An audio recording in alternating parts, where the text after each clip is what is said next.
So basically, just like you say, the liquid, the crude oil would go into here and be all but completely boiled and turned into gas. The only part of the crude oil that doesn't turn into gas, is well, we call it bitumen, and so that's why it has the tube at the bottom, because it just pours off the bottom like that. The rest of it, just like you say, is gaseous, so it's able to rise upwards and it won't go down the bottom.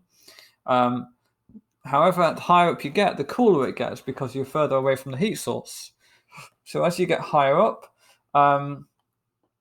you get to a lower temperature. So eventually you're going to get to a temperature as low as 300. And then lubricating oil is able to condense at that temperature.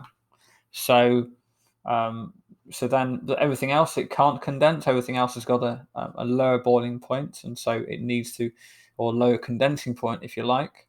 And so it needs to get to a cooler place for the other ones to be able to condense.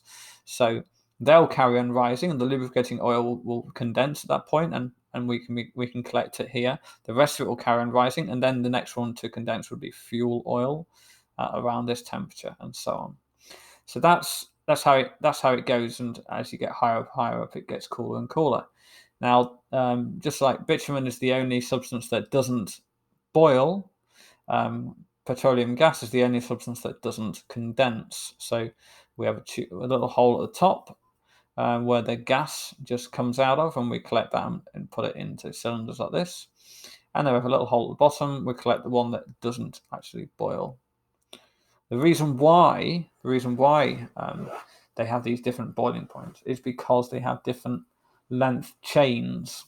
So the molecules are very, very large, very long chains. Bitumen is very, very long chain molecules, and so because they're very, very long chains, it's very difficult to give them enough energy to actually move around as a gas. For one thing, they're going to be, well, the main reason really is they're going to be very strongly attracted to each other because they're such large, long molecules. So they have these attractive intermolecular forces. So a force between molecules from one molecule to another is what's holding it together.